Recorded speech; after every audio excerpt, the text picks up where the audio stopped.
So I will read English, then I will speak in Hindi. That way?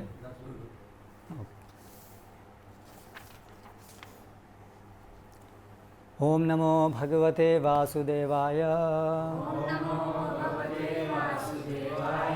Om Namo Bhagavate Vasudevaya. Om Namo Bhagavate Vasudevaya.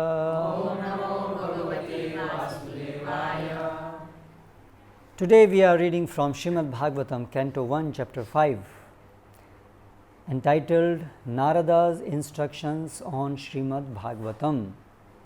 Text 11. Tadvag visargo janataga viplavo yasmin pratishlokam abadhavatyapi namanyanantasya yashvankitani yat shinvanti gayanti grananti sadhavaha. Translation and purport by Srila Prabhupada, founder Acharya of ISKCON. On the other hand, that literature which is full of descriptions of the transcendental glories of the name, fame, forms, pastimes, etc., of the unlimited Supreme Lord is a different creation, full of transcendental words directed toward bringing about a revolution in the impious lives of this world's misdirected civilization.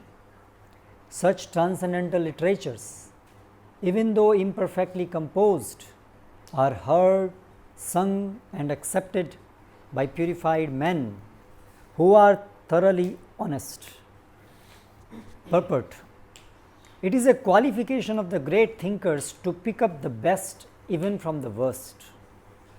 It is said that the intelligent man should pick up nectar from a stalk of poison, should accept gold even from a filthy place, should accept a good and qualified wife even from an obscure family, and should accept a good lesson even from a man or from a teacher who comes from the untouchables. These are some of the ethical instructions for everyone in every place without exception. But a saint is far above the level of an ordinary man. He is always absorbed in glorifying the Supreme Lord, because by broadcasting the holy name and fame of the Supreme Lord, the polluted atmosphere of the world will change, and as a result of propagating the transcendental literatures like Srimad Bhagavatam, people will become sane in their transactions. While preparing this commentation on this particular stanza of Srimad Bhagavatam, we have a crisis before us. Our neighboring friend China has attacked the border of India with a militaristic spirit.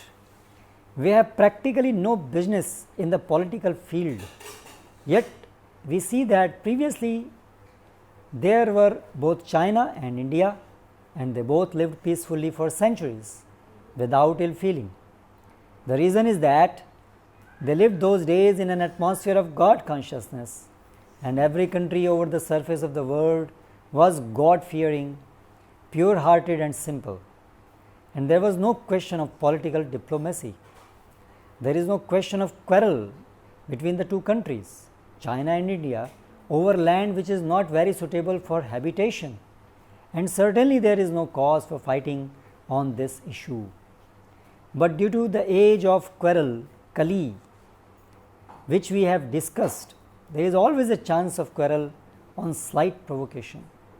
This is due not to the issue in question, but to the polluted atmosphere of this age. Systematically, there is propaganda by a section of people to stop glorification of the name and fame of the Supreme Lord. Therefore, there is a great need for disseminating the message of Srimad Bhagavatam all over the world. It is a duty of every responsible Indian to broadcast the transcendental message of Srimad Bhagavatam throughout the world, to do all the supermost good as well as to bring about the desired peace in the world. Because India has failed in her duty by neglecting this responsible work, there is so much quarrel and trouble all over the world. We are confident that if the transcendental message of Srimad Bhagavatam is received only by the leading men of the world, certainly there will be a change of heart, and naturally the people in general will follow them. The mass of people in general are tools in the hands of the modern politicians and leaders of the people.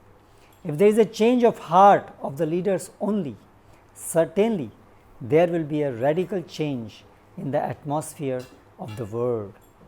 We know that our honest attempt to present this great literature conveying transcendental messages for reviving the God consciousness of the people in general and re-spiritualizing the world atmosphere is fraught with many difficulties. Our presenting this matter in adequate language, especially a foreign language, will certainly fail, and there will be so many literary discrepancies despite our honest attempt to present it in the proper way. But we are sure that with all our faults in this connection, the seriousness of the subject matter will be taken into consideration, and the leaders of the society will still accept this due to its being an honest attempt to glorify the Almighty God. When there is fire in a house, the inmates of the house go out to get help from the neighbors who may be foreigners, and yet without knowing the language, the victims of the fire express themselves and the neighbors understand the need, even though not expressed in the same language. The same spirit of cooperation is needed to broadcast this transcendental message of the Srimad Bhagavatam throughout the polluted atmosphere of the world. After all, it is a technical science of spiritual values, and thus we are concerned with the techniques and not with the language.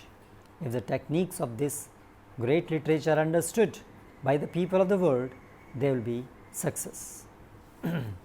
When there are too many materialistic activities by the people in general all over the world, there is no wonder that a person or a nation attacks another person or nation on slight provocation. That is the rule of this age of Kali or quarrel. The atmosphere is already polluted with corruption of all description, and everyone knows it well. There are so many unwanted literatures full of materialistic ideas of sense gratification. In many countries, there are bodies appointed by the state to detect and censor obscene literature. This means that neither the government nor the responsible leaders of the public want such literature, yet it is in marketplace because the people want it for sense gratification. The people in general want to read, that is a natural instinct, but because their minds are polluted, they want such literatures. Under the circumstances, transcendental literature like Srimad Bhagavatam will not only diminish the activities of the corrupt mind of the people in general, but also it will supply food for their hankering after reading some interesting literature. In the beginning, they may not like it because one suffering from jaundice is reluctant to take sugar candy, but we should know that sugar candy is the only remedy for jaundice. Similarly, let there be systematic propaganda for popularizing reading of the Bhagavad Gita and the Srimad Bhagavatam, which will act like sugar candy for the jaundice-like condition of sense gratification. When men have a taste for this literature, the other literatures which are catering poison to society will then automatically cease.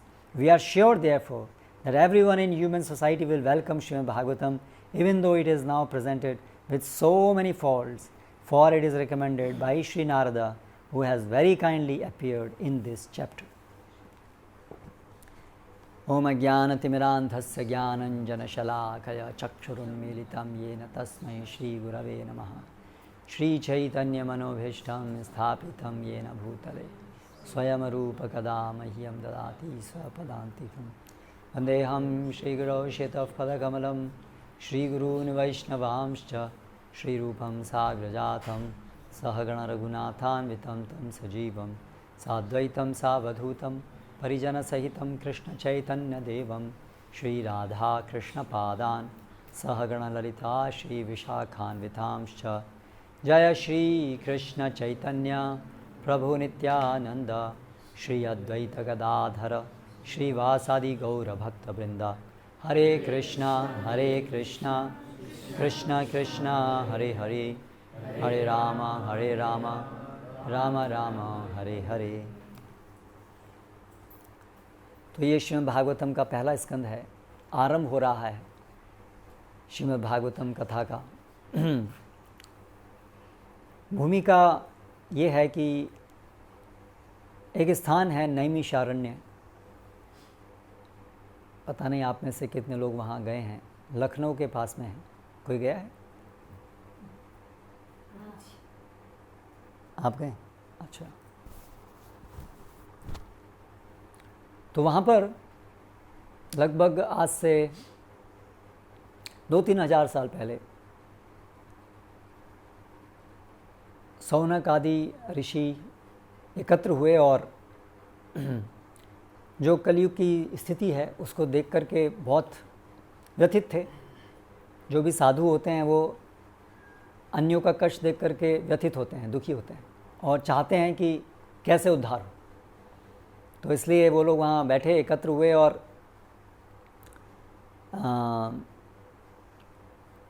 चर्चा कर रहे थे कि इस कलयुग में, कली का मतलब क्या है? कलह युग। कलह मतलब लड़ाई झगड़ा, ये इस युग का मुख्य लक्षण है।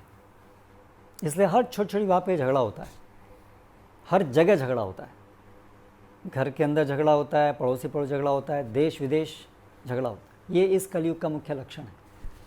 तो उन्होंने देखा कि ये जो कलयुग है चल रहा है, इतना इसमें कली का प्रभाव है जिससे कि लोग पूरी तरह से जानवर की तरह से जीवन जी रहे हैं और न इस जीवन में सुखी हैं और आगे आने वाले जीवन की तो बात ही छोड़ दीजिए।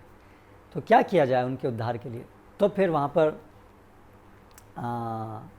सूत गोस्वामी, एक महान गोस्वामी आए और ये अलग अलग प्रश्न उन्होंने उनके सामने रखे कि मनुष्य जीवन का परम लक्ष्य क्या है, उस लक्ष्य को कैसे प्राप्त किया जा सकता है, भगवान कृष्ण क्यों आए थे, भगवान कृष्ण की लीलाओं का वर्णन कीजिए, और भगवान कृष्ण अभी चले गए हैं तो धर्म इत्यादि अभी कहाँ स्थित है, कौन उसका रक्षण कर रहा है?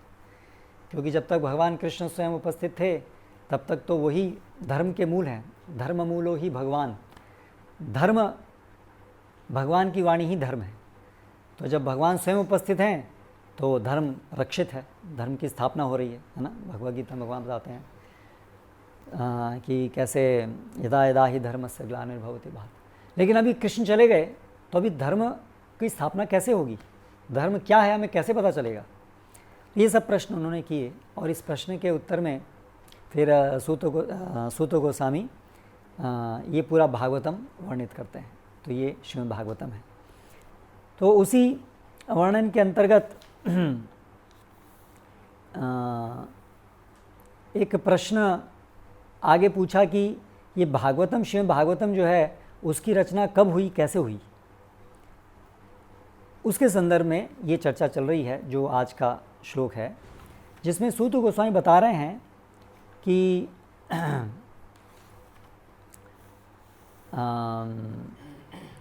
व्यास देव जी ने 5000 साल पहले इस ग्रंथ की रचना की थी।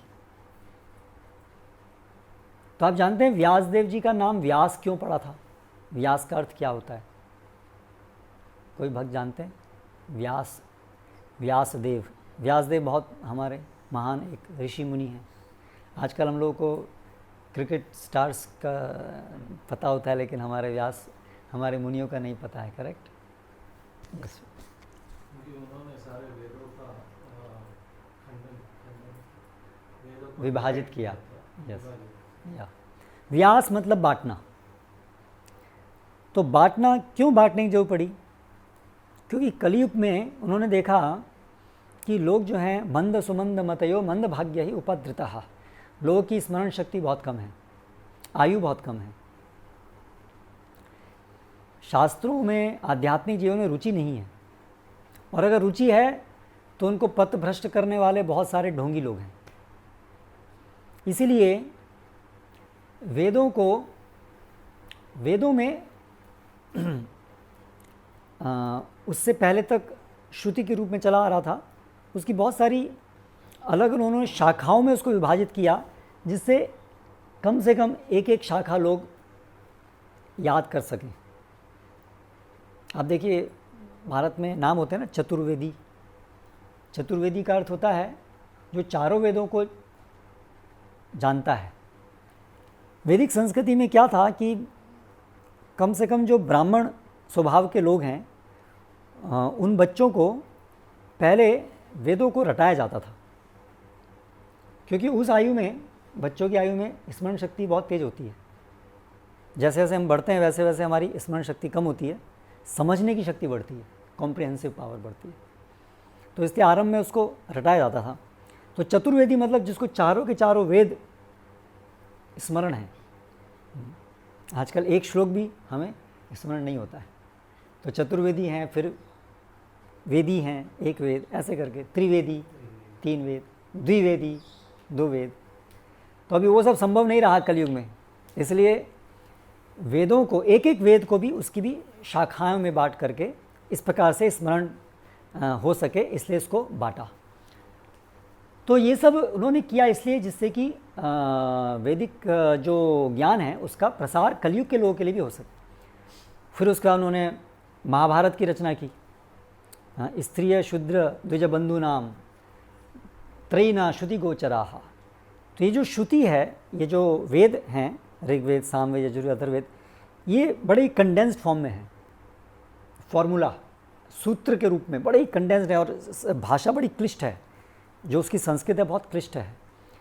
तो इसलिए उन्होंने इसलिए जो सामान्य स्त्री हैं, वैश्य, द्विज बंधु मतलब जो ब्राह्मण, क्षत्रिय, वैश्य लोग हैं, लेकिन उनके जो परिवार में जन्मे हैं लेकिन उनके गुण वैसे नहीं हैं, उनको द्विज बंधु कहते हैं। पर यानी कि वर्तमान कलयुग में सब के सब लोग, हम लोग सब ऐसे ही हैं, अनक्वालिफाइड।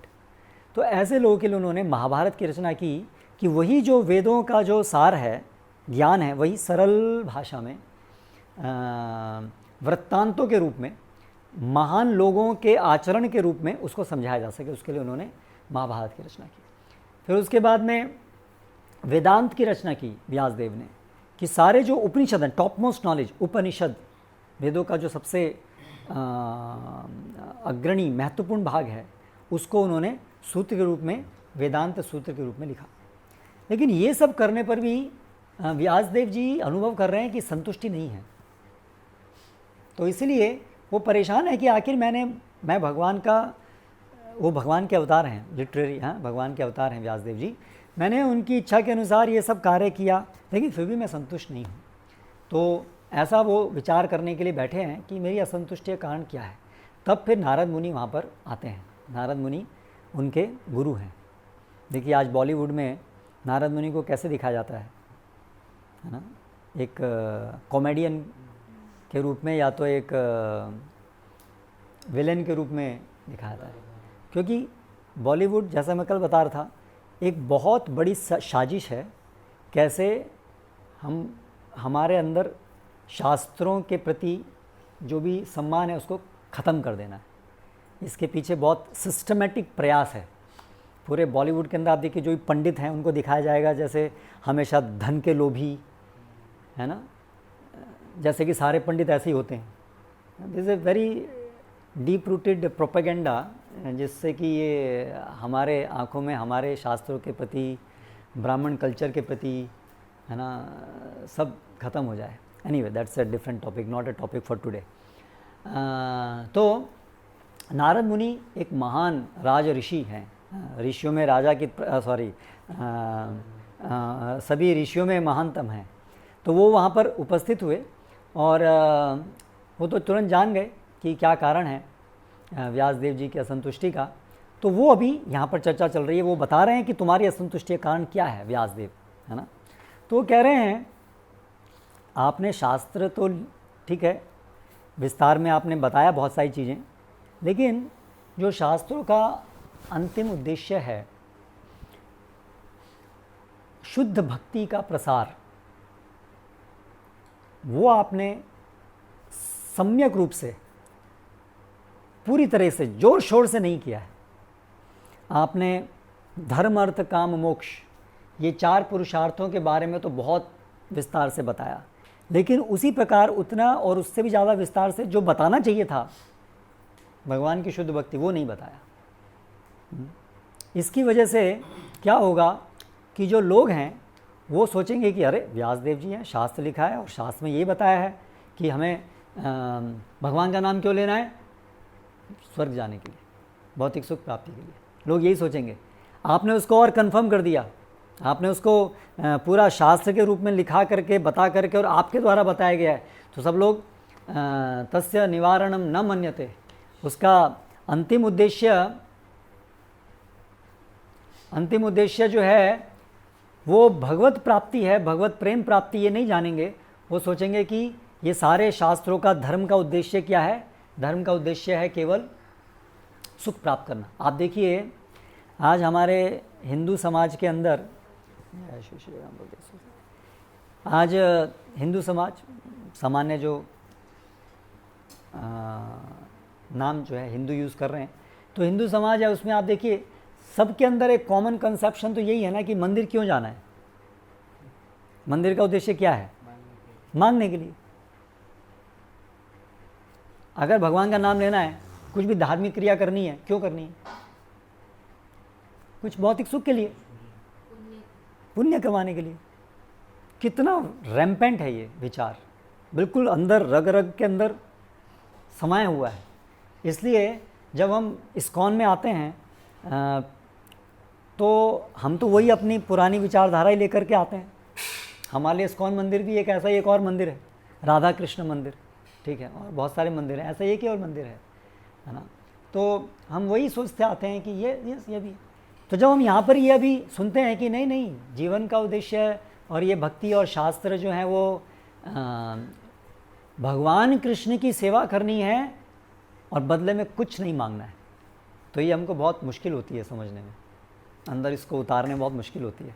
क्योंकि आज तक तो हम भक्ति मतलब क्या, यस भक्ति तो सभी करते हैं, है ना, पायस लोग, घर में कुछ दीपक जलाना, सुबह सुबह कुछ आरती करना, कुछ मंजीरे बजाना, किसी न किसी प्रकार की कुछ ना कुछ आरती गाना, ये सब तो सब कॉमन चीज़ें हैं, सबके घरों में होती हैं।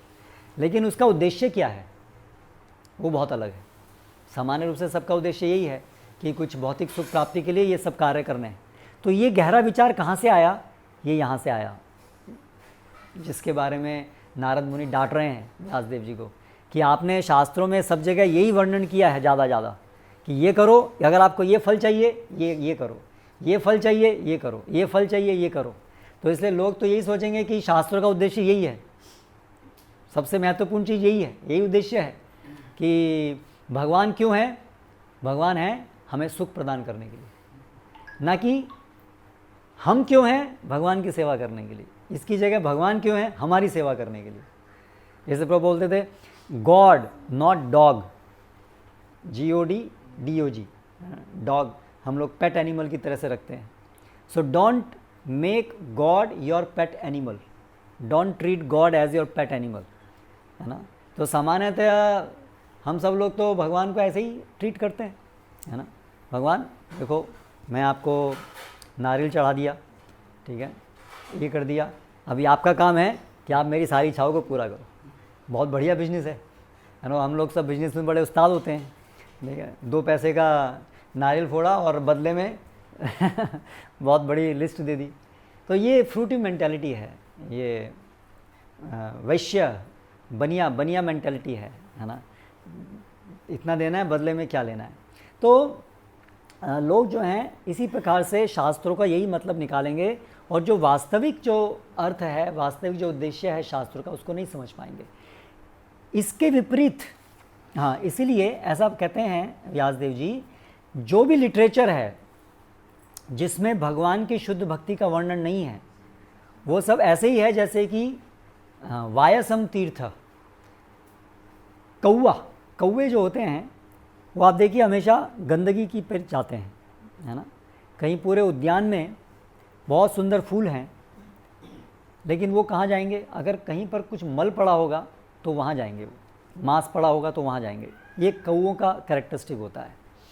जबकि हंस बिल्कुल उसके उल्टे होते हैं। हंस हमेशा बहुत साफ़ सुथरे पानी में रहते हैं, स्वच्छ स्थान में रहते हैं। तो नारद मुनि यहाँ जो श्लोक हम पढ़ रहे हैं उसमें ये बता रहे हैं कि जो भी लिटरेचर है जिसमें भगवान की शुद्ध भक्ति का वर्णन नहीं है, वो एक्चुअली यूजलेस है बिल्कुल, है ना। जबकि इसके विपरीत जो लिटरेचर, जो शास्त्र, जो ग्रंथ जिसमें भगवान की शुद्ध भक्ति का वर्णन है, भले ही वो लैंग्वेज की दृष्टि से, लिटरेरी पॉइंट ऑफ व्यू से वो उसमें बहुत सारी गलतियां भी क्यों ना हों, तो भी वो लिटरेचर हमारे सबके जीवन को के अंदर जो भी गंदगी है, पाप करने की वृत्ति है, काम क्रोध लोभ मोह मद मत्सर्य है, जो सब हमारे जीवन में अशुभ लेके आता है, उस सब को ख़त्म कर देता है ना। इसीलिए जो बुद्धिमान लोग हैं वो ऐसे लिटरेचर को स्वीकार करते हैं, भले ही उसमें बहुत सारी त्रुटियां क्यों ना हो। तो आप सोचिए कि व्यासदेव जी जो भी ये भागवतम का ये श्लोक लिखे, तो ये किसके बारे में वो कह रहे हैं कि भागवतम में अगर साहित्यिक दृष्टि से त्रुटि हो तो भी ये शास्त्र, ये ग्रंथ लोगों के जीवन में क्रांति लेके आएगा, वो किसके बारे में बोल रहे होंगे? क्योंकि व्यासदेव जी तो त्रुटि हो ही नहीं सकती है उनके उसमें, लिटरेरी साहित्यिक दृष्टि से उसमें क्या त्रुटि हो सकती है? वो तो महान संस्कृत के पंडित हैं, है ना। तो फिर किसके बारे में बात हो रही है? तो एक्चुअली जैसा कि प्रभुपाद तात्पर्य बोल रहे हैं कि ये प्रभुपाद ने जो भागवतम जो लिखा वो इंग्लिश लैंग्वेज में लिखा, जो कि प्रभुपाद के लिए एक फॉरेन लैंग्वेज थी। और एक्चुअली प्रभुपाद ने जब इसको लिखा तो उसमें इंग्लिश पॉइंट ऑफ व्यू से मिस्टेक्स भी थी, इसलिए उनके शिष्यों ने फिर इसको, प्रभुपाद ने कहा इसको एडिट कीजिए, और ये फिर एडिट हुई। लेकिन ओरिजिनली बहुत सारी मिस्टेक्स थी उसमें, लिटरेरी पॉइंट ऑफ व्यू, है ना, लिटरेरी पॉइंट, साहित्यिक दृष्टि से। तो एक्चुअली ये जो श्लोक है ये शिला प्रभुपाद के भागवतम लिखने की भविष्यवाणी है। अगर हम ध्यान से इसको थोड़ा सोचें तो ये जो श्लोक है ये शिला प्रभुपाद आने वाले समय में प्रभुपाद भागवतम लिखेंगे इंग्लिश में, एक ऐसी लैंग्वेज में जिसमें कि त्रुटियां भी होंगी, और वो शास्त्र, वो प्रेजेंटेशन भागवतम का पूरे संसार में रिवॉल्यूशन लेके आएगा। ये भविष्यवाणी बेस्ट अगर किसी चीज़ को फिट करती है तो वो प्रभुपाद के भागवतम को लिखने को, प्रभुपाद के भागवतम को वेस्ट में लेकर आने को, और फिर इस्कॉन स्थापित करने को, और फिर इस्कॉन के द्वारा भागवतम के आधार पर पूरे संसार में जो ये रिवॉल्यूशन शुरू हुआ है, स्पिरिचुअल रिवॉल्यूशन, उसकी भविष्यवाणी है ये। सो एग्जैक्टली वैसा ही हो रहा है। श्रील प्रभुपाद ने ये भागवतम लेके आया। आपको पता होगा कि प्रभुपाद वेट कर रहे थे, प्रभुपाद के गुरु महाराज ने उनको आदेश दिया था कि आप पाश्चात्य जगत में जाओ और वहाँ पर अंग्रेजी भाषा में जा कर के चैतन्य महाप्रभु की शिक्षाओं का, भागवतम का प्रचार करो। तो श्रील प्रभुपाद भागवतम के ऊपर कमेंट्री शुरू किए लिखना, है ना। और उन्होंने पहले उनके जब 2 स्कंद ये हो गए, तब फिर प्रभुपाद ने कहा now I am ready to go to the West, है ना। और प्रभुपाद एक ट्रंक भर कर के लेके आए ये भागवतम की कॉपीज़ का, वही उनका ट्रेजर था। उनके पास अपना और कोई बिलोंगिंग नहीं था, लेकिन ये ट्रेजर था, तो वो ये लेके आए। और देखिए प्रभुपाद ये लिख रहे हैं, this is written before Prabhupada came to West. ये जो प्रॉपर्ट है फर्स्ट कैंटो, है ना, प्रभुपाद के पाश्चात्य जगत में आने से पहले लिखा है। सो प्रभुपाद, देखिए प्रभुपाद को उस समय पूरा विश्वास है कि ये भागवतम जो टिप्पणी लिखी जा रही है ये पूरे संसार में रिवॉल्यूशन लेके आएगा, और ऐसा हुआ। See the potency of a great acharya, एक महान आचार्य की शब्दों की शक्ति को देखिए, उनकी विजन को देखिए, है ना, कि वो भविष्य में कैसे देख पाते हैं। जैसे व्यासदेव जी देख पा रहे हैं ना कि आने वाले कलयुग में मंद सुमंद मतयो मंद भाग्यायु पात्रता, लोग जो हैं उनकी इस प्रकार की स्थिति होगी, और ऐसा ही हो रहा है। उसी प्रकार से प्रभुपाद जी भी देख रहे हैं कि ये भागवतम जो है लोगों के जीवन में क्रांति लेके आएगा। Otherwise just imagine, just think कि भारत के लोग, हम लोग भारत के लोग ही भागवतम को क्या जानते, क्या पढ़ते, अगर प्रभुपाद जी हमको नहीं बताते तो क्या क्या पॉसिबिलिटी थी। हम में से कोई भी आज सुबह में ऐसे बैठ कर के चर्चा कर रहा होता। What other people do, we will be doing the same thing, correct? सुबह उठ के टीवी चैनल्स शुरू जाते हैं एंड दैट्स ऑल, चाय पियो और सो कॉल्ड मज़ा करो। ये भागवतम सुनने के लिए हम लोग टाइम निकालेंगे, ये तो कभी संभव ही नहीं था। घर में पूजा भी करते, ठीक है, पायस फैमिली तो पूजा करते, मतलब क्या 5 मिनट 10 मिनट दीपक घुमाना, वो भी किस लिए, भगवान आज जो है बिजनेस ठीक हो जाए, ये ठीक हो जाए, एग्ज़ाम पास हो जाए, ये हो जाए, वो हो जाए, दैट्स ऑल। कैसे हम कभी भी ये सोच पाते ये समझ पाते कि जीवन का लक्ष्य तो भगवान के साथ अपना एक शाश्वत संबंध स्थापित करना है ना। इस जीवन के अंदर ये जन्म मृत्यु के चक्र से हम निकल सकते हैं, ये ज्ञान हमें कौन देता? और न केवल ज्ञान देता बल्कि इसका पूरा प्रोसेस, उसका पूरा हमें अनुभव कराना, ये कैसे संभव होता है ना अगर प्रभुपाद जी ये नहीं करते। तो ये रिवॉल्यूशन हो रहा है, हमारे सबके जीवन में क्रांति आ रही है ना।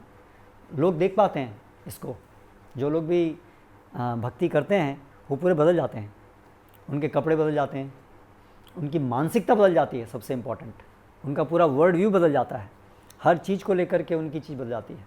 करेक्ट। तो क्योंकि ये इसमें सब्सटेंस है, जो हमारी पूरी जो भौतिक जीवन है सामान्य लोगों का, जो भक्त नहीं है, उनका जीवन पूरा पापमय जीवन है और अज्ञानता में युक्त जीवन है, उसमें कोई ज्ञान नहीं है, बिल्कुल आहार निद्रा भय मैथुन, दैट्स ऑल। ये 4 चीज़ें हैं, पूरा जीवन करते हैं। चाहे वो बहुत पढ़ा लिखा हो, चाहे वो बहुत इंटेलिजेंट हो, चाहे वो बहुत पैसे वाला हो, अंत में at the end of the day यही 4 चीज़ें करते हैं। Correct, that's all. I was surprised, मैं जब मेरा जन्म तो एक छोटे से एक टाउन में हुआ था, तो वहाँ पर बहुत ज़्यादा शहरीकरण नहीं था। तो मैं जब कॉलेज में गया तो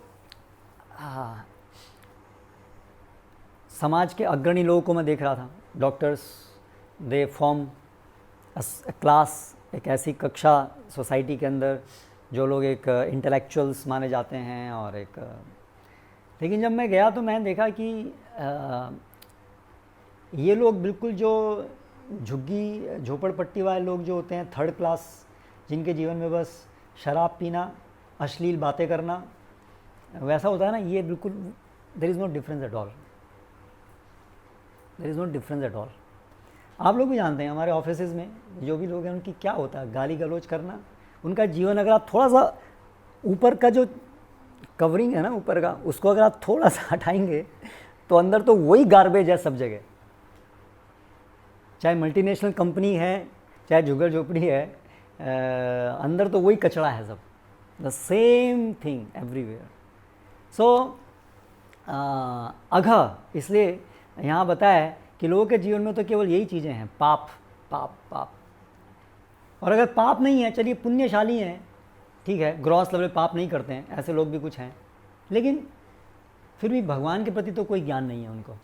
अल्टीमेटली तो वही भौतिक जगत के प्रति आसक्ति, 2 का 4 करना, 4 का 8 करना, बहुत से बहुत समाज सेवा करना, एट द मैक्स समाज सेवा कर लिया। समाज सेवा कर लिया मतलब क्या, वही शरीर के लिए कुछ कर दिया, जो कि शरीर मरने वाला है एनीवे, तो उसके लिए करके भी क्या बड़ा किया।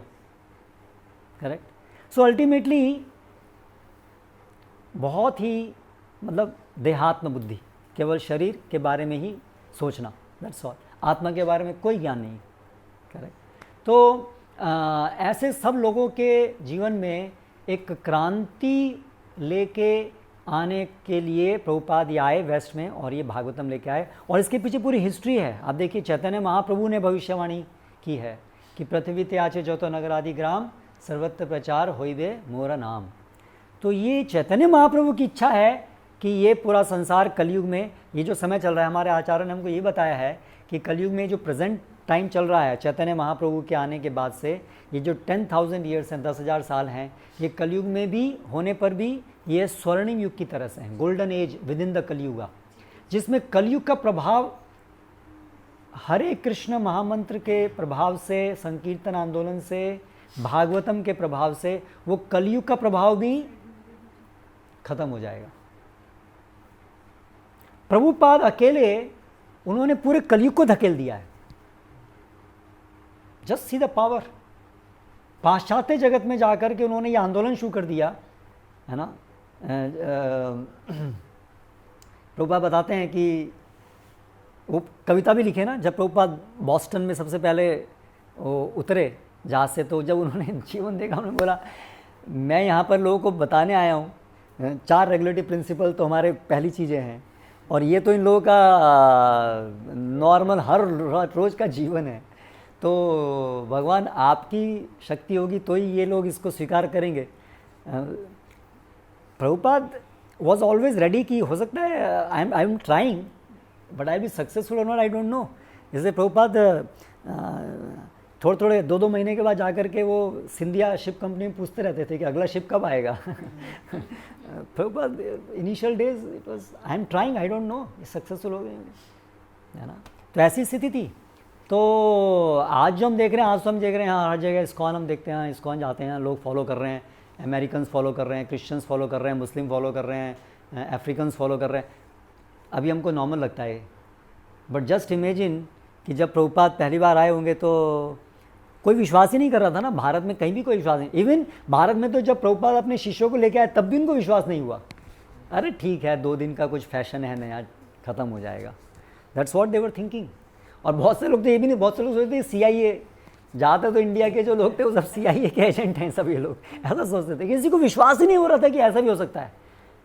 आप सोचिए, वेस्टर्न लोग कभी कृष्ण के पीछे पागल होंगे, कैसे कोई सोच सकता था। सब नशा छोड़ करके, क्योंकि वेस्टर्न कल्चर वाज थॉट की, तो बिल्कुल सबसे भारत के जो उस समय के लोग थे वो तो ऐसे लोगों के साथ में अछूत लोग थे वो, एक्चुअली वो लोग। आज हमने उन सबको स्वीकार कर लिया है क्योंकि हम भी वैसे बन गए। घरों में किसी भी किसी में मांस खाना और ये व्यभिचार और नशा, they were considered very low class thing. But today Bharat के अंदर भी ये today it is considered high class thing. इतना बदल गया है हम लोग, करेक्ट। तो ऐसी स्थिति थी। तो ये सब कैसे संभव हुआ, तो आप देखिए, ये प्रभुपाद एक शक्ति प्रदत्त आचार्य हैं और उनकी जो स्ट्रेटेजी है कि ये भागवतम जो है ये बदलाव लेके आएगा, जैसा कि हो रहा है। तो इसीलिए हमें हमारे व्यक्तिगत जीवन में भी बदलाव के लिए भगवद गीता भागवतम को अपने घरों में लाना चाहिए। घरों में लाने का मतलब है हमें प्रतिदिन उसका अध्ययन करना चाहिए और अपने जीवन में अपनाना चाहिए।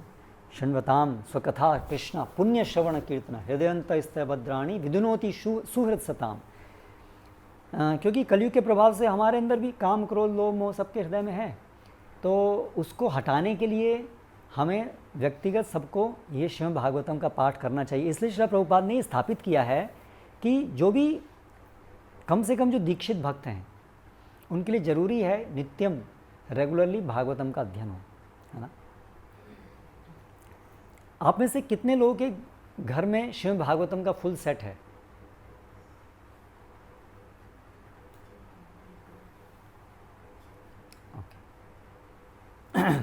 तो जिनके घरों में भी नहीं है भागवतम सेट, मेरी आपसे रिक्वेस्ट है कि हम प्रभुपाद को फॉलो करना चाहते हैं।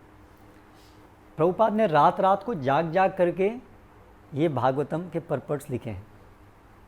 किस लिए लिखे हैं? हमारे लिए लिखे, अपने अनुयायियों के लिखे हैं। क्योंकि प्रभुपाद जानते हैं कि अगर हम नियमित ये भागवतम पढ़ेंगे तो हमारा जीवन पूरा कृष्णमय हो जाएगा। परीक्षित महाराज, सुखदेव गोस्वामी बताते हैं परीक्षित महाराज को कि तदहम ते अभिधास्यामि महापौरुषिको भवान, यद जिसको सुनने से, है ना, इस ज्ञान को सुनने से मुकुंदे मति ही सती, मुकुंद में आपकी मति स्थापित हो जाएगी। तो ये भागवतम वो ग्रंथ है जिसको सुनने से हमारे हृदय के अंदर सब गंदगी चली जाएगी और कृष्ण में हम कृष्ण कॉन्शियस होना चाहते हैं, हम भगवान के साथ अपना संबंध स्थापित करना चाहते हैं। उसके लिए सबसे पावरफुल तरीका है कि हम रेगुलरली श्रीमद् भागवतम को पढ़ें।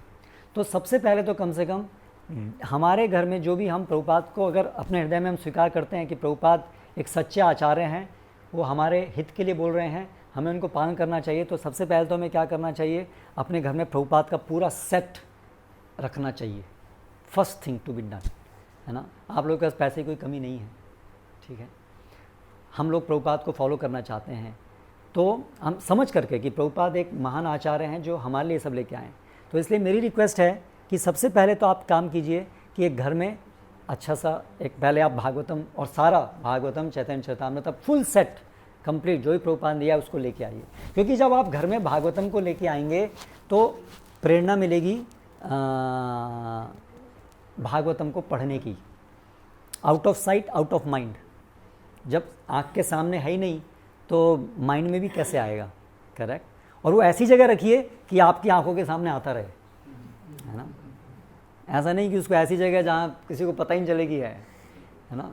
हम अपने ड्राइंग रूम के अंदर, है ना, इम्पॉर्टेंट प्लेसेस में अच्छा है, like good we have kept the most prominent place should be for Krishna, correct. ऐसा नहीं कि घर में कहीं एक कोने में छोटे सा कहीं है, it should be in the most prominent because he is the proprietor of this house, not we. हम लोग नहीं है घर के मालिक, घर के मालिक वो है ना। सो उसी प्रकार से आपके ड्राइंग रूम के अंदर ये कृष्ण है, ये कृष्ण का लिटरेरी इंकारनेशन है, this is another form of Krishna. So इनको भी आप घर के अंदर लाइक अच्छा यहाँ पर एक कैबिनेट बनाइए, है ना, और उसके अंदर डिस्प्ले कीजिए सारी प्रभुपाद की बुक्स को, जिससे घर में कोई भी आए, है ना, देखिए ये क्या है भाई, पूछे आपसे, आपको प्रीचिंग करने का मौका मिलेगा। अच्छा this is you know this is this book.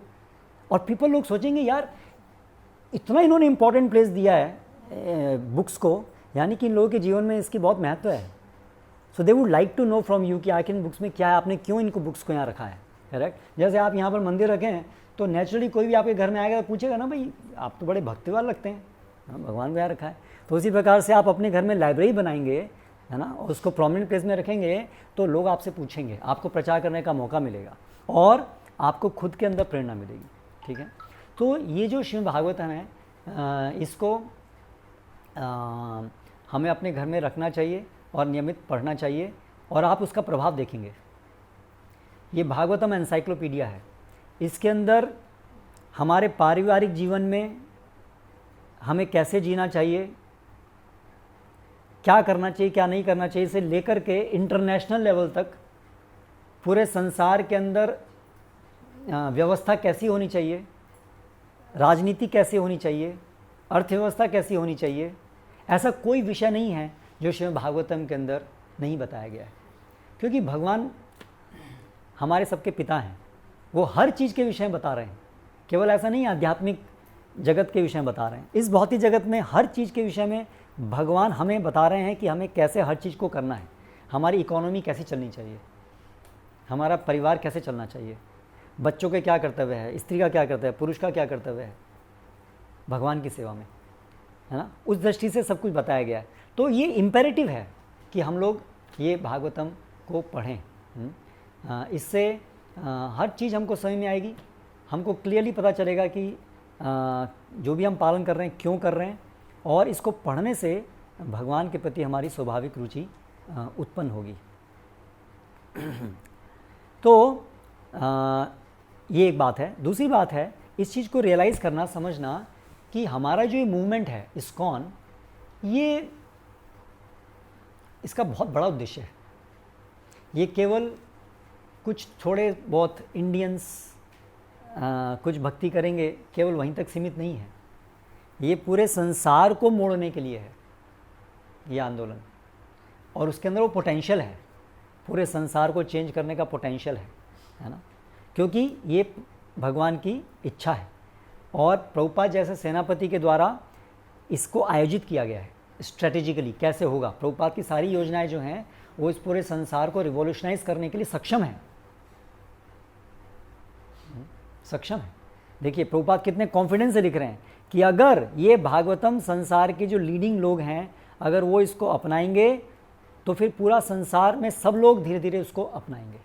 यद यदाचरति श्रेष्ठस तत्तदेवेतरो जना सयत प्रमाणम कुरुते लोकस तदनुवर्तते। जो भी समाज के अग्रणी लोग अपनाते हैं, सामान्य जनता उनको फॉलो करती है। आज आप अगर देख लीजिए, आज अगर Narendra Modi in India, if he becomes a devotee, then can you imagine what will happen to India if he really becomes devotee. एक बार मैं अहमदाबाद में था, that time he was chief minister, मैं मंदिर में था। So he used to come every Janmashtami. So अभिषेक कर रहे थे हम लोग, he was also there. So वो दिखाने में तो सब जगह जहाँ भी जाते हैं ठीक है, भक्ति कुछ करते हैं, लेकिन उनके लिए ये भगवत गीता और ये सब अन्य एक हिंदू धर्म में बहुत सारे अलग अलग चीज़ें उसमें से एक है। तो इज़ नॉट एग्जैक्टली कि वो जो डिवोशन है उसको नहीं है। तो वो पूछ रहे थे कि कब कब ख़त्म होगा, जल्दी करो, बहुत सारा काम है। सो governor was also there that time.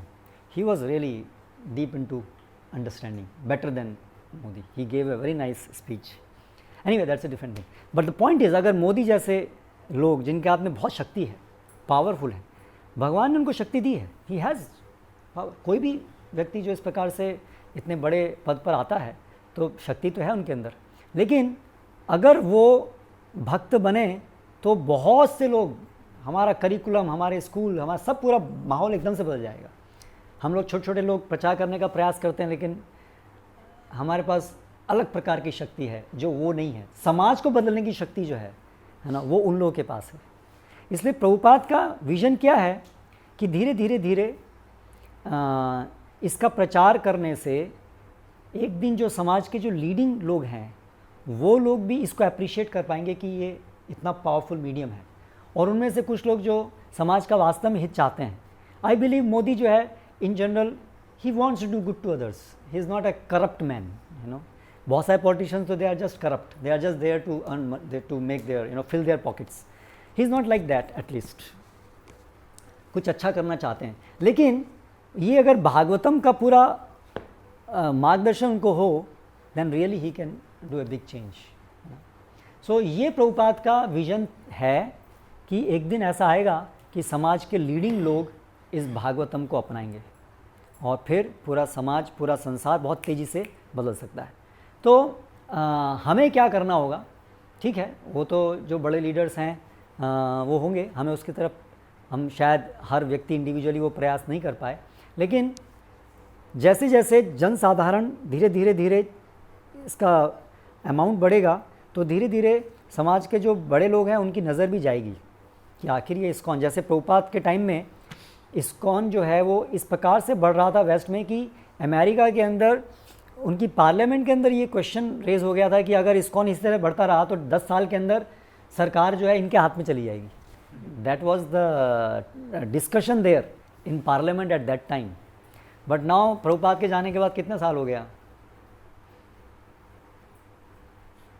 वो नहीं हो पाया। प्रभुपाद के टाइम में जो पेस था वो हम मेंटेन नहीं कर पाए, है ना। लेकिन हमें ये समझ में आना चाहिए कि अगर हम फॉलो करेंगे प्रभुपाद को एज इट इज़, अगर हम प्रभुपाद को एज इट इज़ फॉलो करेंगे, सो बाय मर्सी ऑफ प्रभुपाद की कृपा से हमको वो शक्ति प्राप्त होगी कि हम ये बदलाव ला पाएंगे, है ना। तो इसलिए हमें ये विश्वास होना चाहिए। प्रभुपाद को समझना है, उनको प्रभुपाद को समझने के लिए हमको प्रभुपाद को पढ़ना होगा, तभी तो समझ पाएंगे, और फिर उनको पालन करने के लिए प्रयास करना है। जो भी प्रभुपाद ने बुक में लिखा है उसको फॉलो करना है। Prabhupada knows what is right, है ना, हमें केवल उनको फॉलो करना है। प्रभुपाद जो है फाउंडर आचार्य हैं इस्कॉन के, उनकी शिक्षाएं हमारे पूरे इस्कॉन की लॉ बुक हैं। जो भी है सही है गलत क्या है यहाँ से समझना है, प्रभुपाद समझना है और उसको अपने जीवन में अपनाना है। इस तरह से आप देखिए चमत्कार होंगे हमारे अपने जीवन में और हमारे प्रचार में, चमत्कार होंगे यदि हम प्रभुपाद की वाणी को यथारूप विथ फुल फेथ कि इट विल चेंज, इनमें पोटेंसी है, इस पूरी श्रद्धा के साथ यदि हम प्रचार करेंगे, अपनाएंगे, तो आप पाएंगे हम सबके जीवन में ये चमत्कार होगा। So with that little words I will and. Hare Krishna.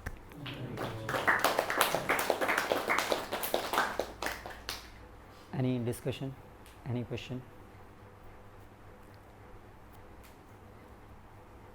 So Bhagavatam पहले प्लीज़, है ना, गेट भागवतम सेट। शुभस्य शीघ्रम, देर मत कीजिए, है ना, भागवतम को लेके आई। भागवतम चैतन्य चरितामृत होल सेट। यस, हरे कृष्ण। हरे कृष्ण।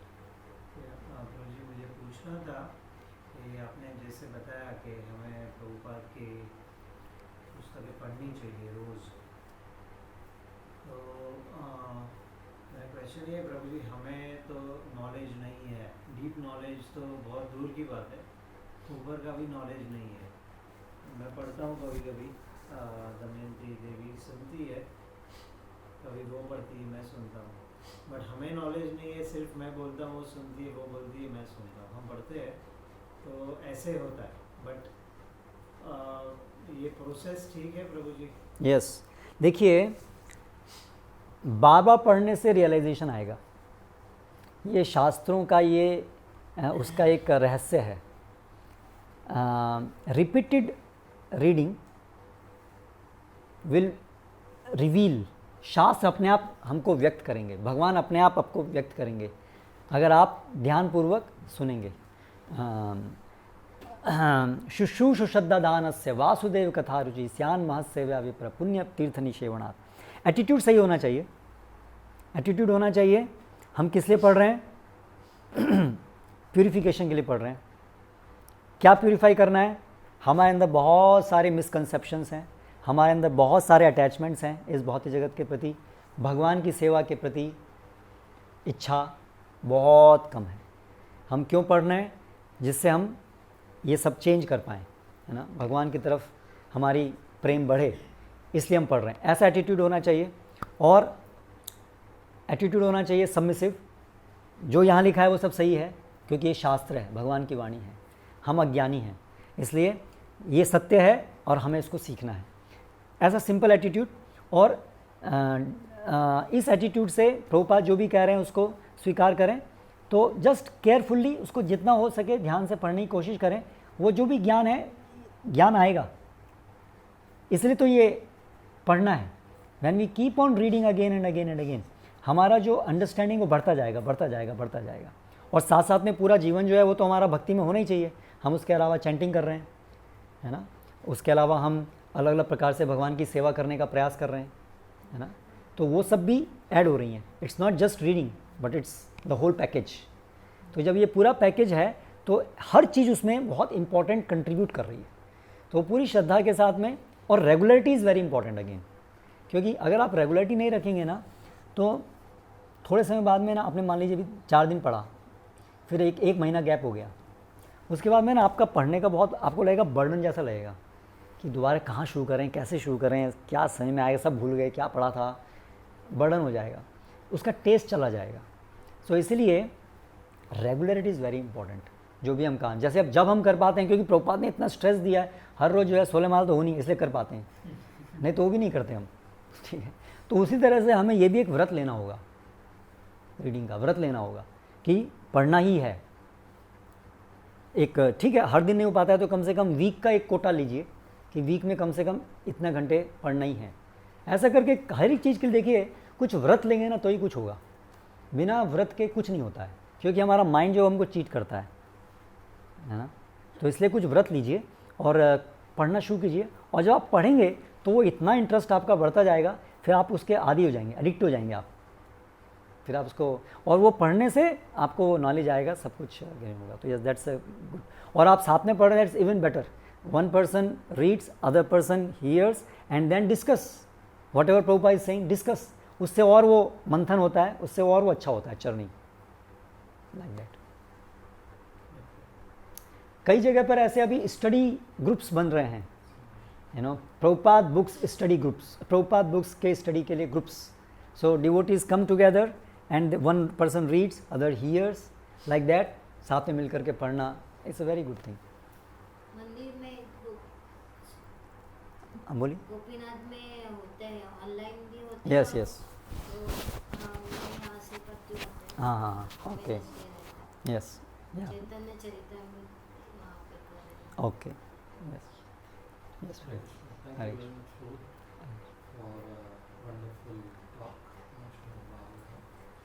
जी मेरा सवाल ये है कि इसमें तात्पर्य में प्रभुपाद बताते हैं, और आपने भी बहुत स्ट्रेस दिया कि प्रभुपाद की बुक्स जो है वो पढ़नी चाहिए, और सारे फालतू चीज़ें हैं वो पढ़नी नहीं चाहिए, जैसे फ़ोन हो गया, this is one of the Distraction. Prabhupada is talking about, but in the form of books, ये भी बुक्स जैसे ही होगा। मेरा प्रश्न है, जैसे रूप गोस्वामी भी स्ट्रेस देते हैं, उत्साह, निश्चय धैर्य, and धैर्य, ये 3 चीज़ होनी चाहिए भक्ति में आगे बढ़ना।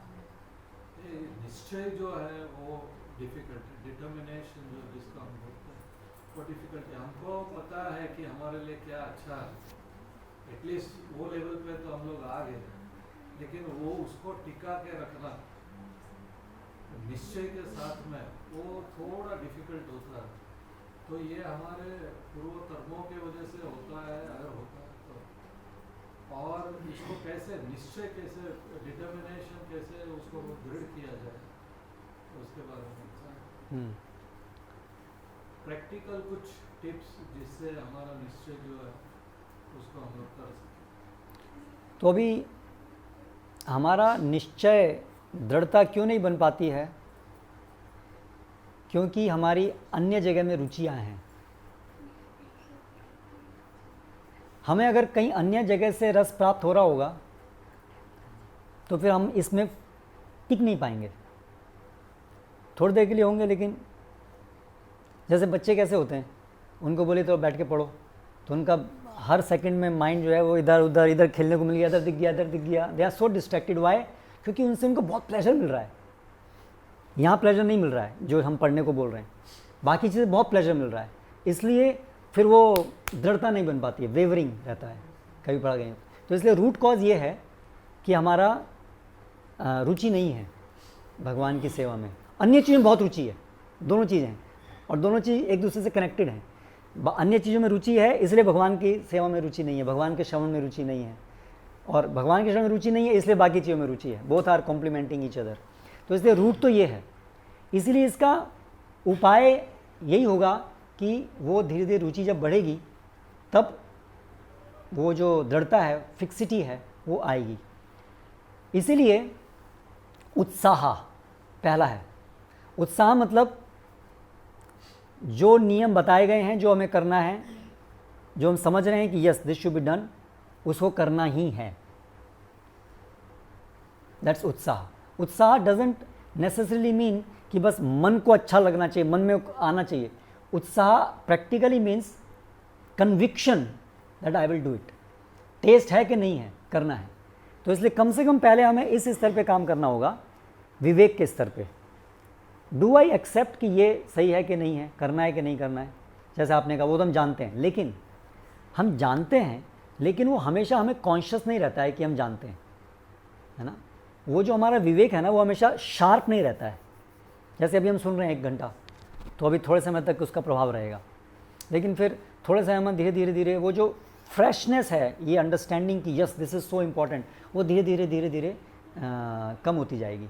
तो इसलिए वो जो रेगुलर हियरिंग है उससे वो शार्प रहती है, इंटेलिजेंस शार्प रहती है कि ये करना ही है, करना ही है। Reminds it, we get reminded regularly.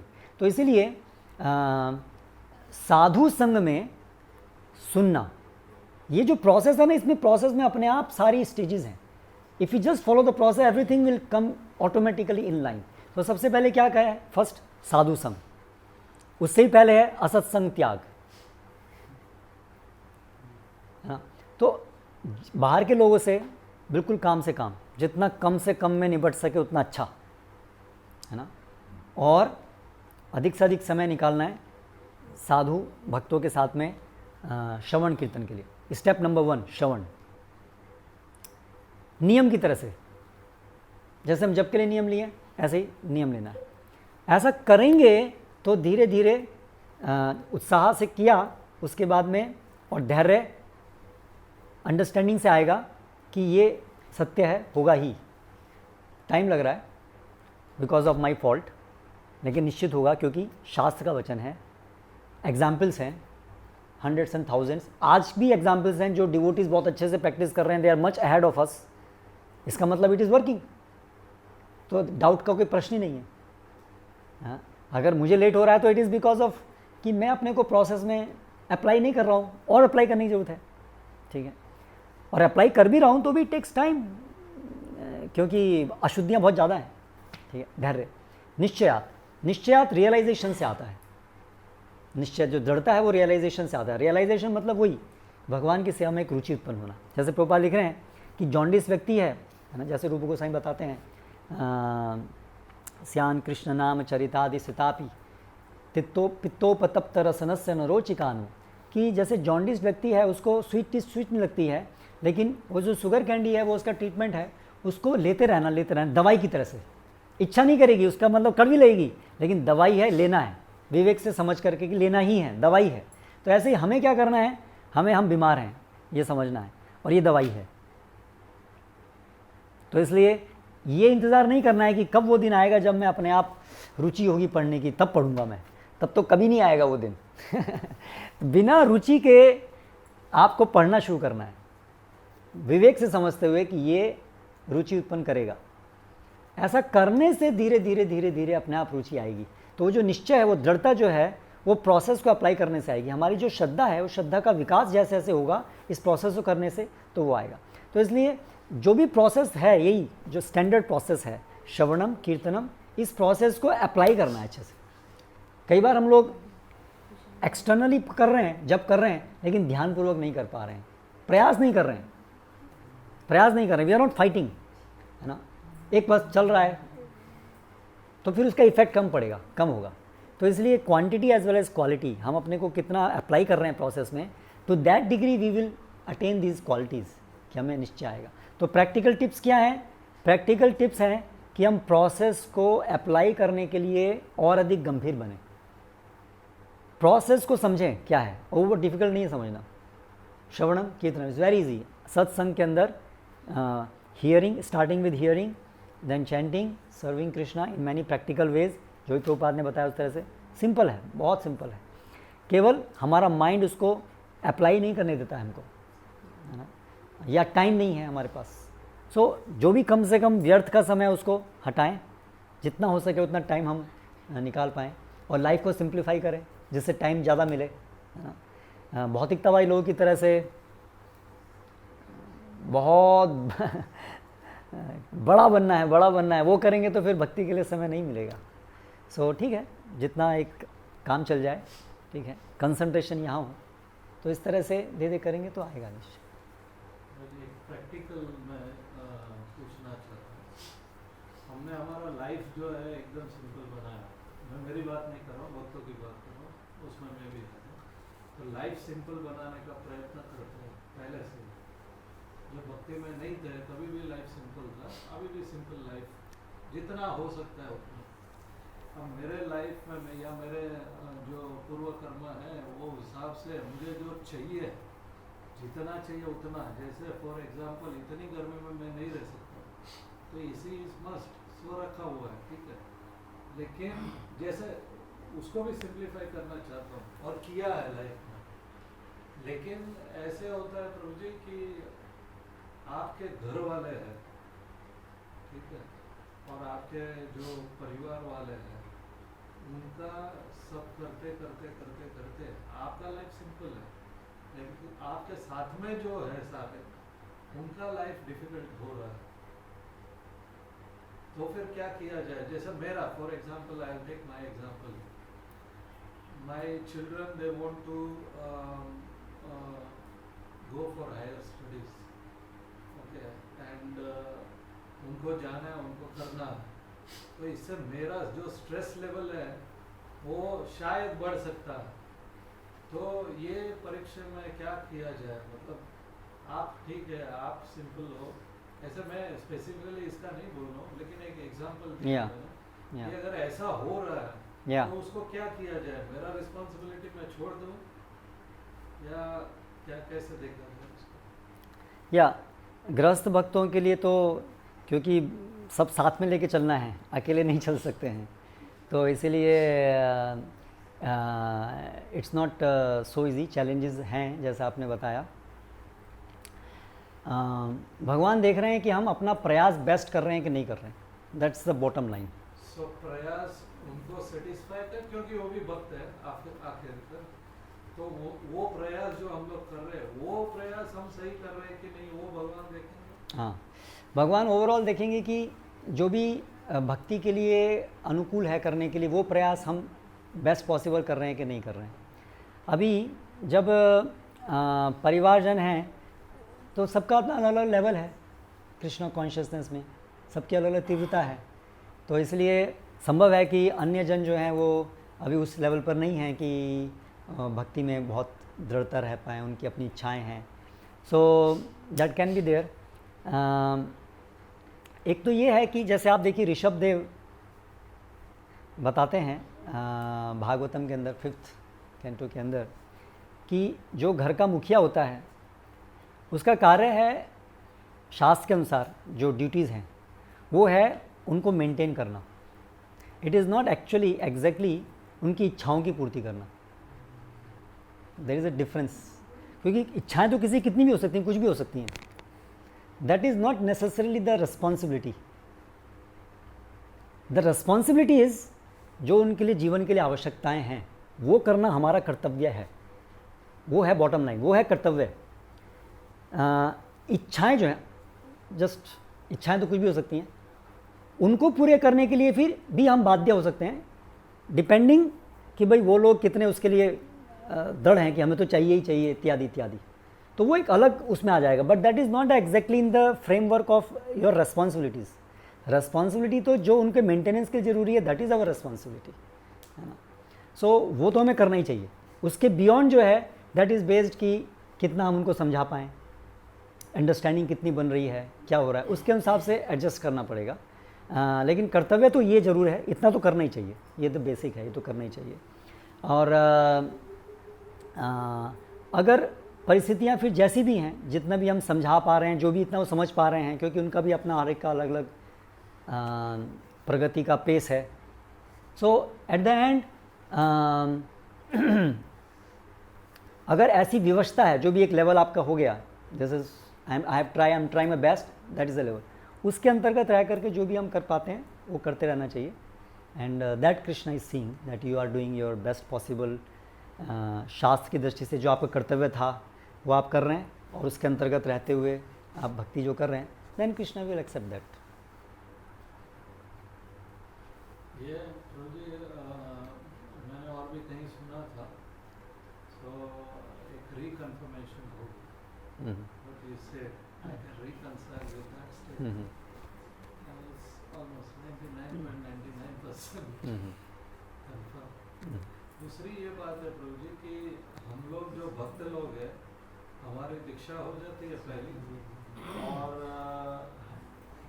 दूसरी दीक्षा हो जाती है, तो हम लोग सोचते हैं, या पहली दीक्षा हो जाती है तो हम लोग सोचते हैं अभी now we are done with everything, हम लोग जो है एलिवेटेड प्लेटफॉर्म पे आ गए, हम लोग अच्छे भक्त हो गए, अभी दीक्षा हो गई है।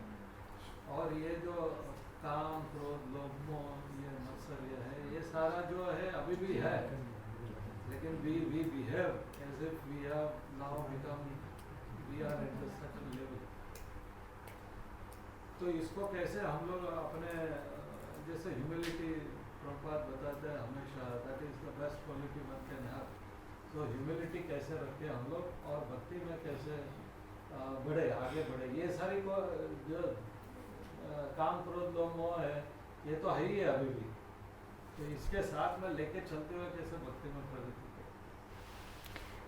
एक्चुअली दीक्षा से पहले जिनकी दीक्षा, जो दीक्षार्थी हैं, उनको ये समझ होना चाहिए कि दीक्षा बिगिनिंग है। Diksha is initiation, we are initiating, we are being initiated into the process, ये उसका अर्थ है। वो डिग्री प्राप्त करना नहीं है। It's not like as status कि अभी आप यहाँ पहुँच गए, it's not like that. It's like now you are actually entering into devotional service, ये उसका अर्थ है। फॉर्मल एक्सेप्टेंस आपको जो है भगवान की सेवा में करने के लिए आपको स्टार्टिंग है, वो इनिशिएशन है। तो थोड़ा सा हमें ये ध्यान रखना चाहिए कि दीक्षा में थोड़ा सोच समझ करके दीक्षा हो, पहले वो अच्छे समझें चीज़ों को, क्योंकि एक बार जब दीक्षा हो जाती है तो फिर जैसा आपने बताया, अगर वो पहले से इस चीज़ को समझे नहीं है तो फिर बाद में समझना और ज़्यादा मुश्किल हो जाता है। क्योंकि एक अभी तो कवरिंग आ गया, अभी तो हम दीक्षित हो गए, अभी तो हम जानते हैं, अभी तो हम भी एडवांस्ड हो गए, अभी तो हम भी, हमारे भी एक, तो इसलिए वो पहले से ही ये हो कि दीक्षा का अर्थ ये है, और कभी भी वो एक उसको एक अपने पर्सनल एक प्रेस्टीज की तरह से कोई ना ले। पहले ये कंफर्म होना चाहिए कि that person has understood this point, that this is not for my prestige that I am taking initiation, it is simply to improve my devotional attitude, my service attitude that I am taking this initiation. ऐसी समझ पहले ensure करनी चाहिए दीक्षार्थी के अंदर, तब उनकी दीक्षा होनी चाहिए, जिससे कि फिर वो आसानी से उसको आगे कल्टीवेट कर पाएंगे, उसी मूड में रह पाएंगे। और दीक्षा के बाद में भी बार बार हमें ऐसी चर्चाएं करते रहनी चाहिए, जिससे कि हमको रिमाइंड होता रहे। क्योंकि कई बार ऐसा भी होता है ना कि हम समझते हैं लेकिन फिर भूल जाते हैं, गलत संग में आते हैं या भक्त संग कम हो जाता है। तो इसलिए there is a need to keep on discussing, repeating again and again and again and again.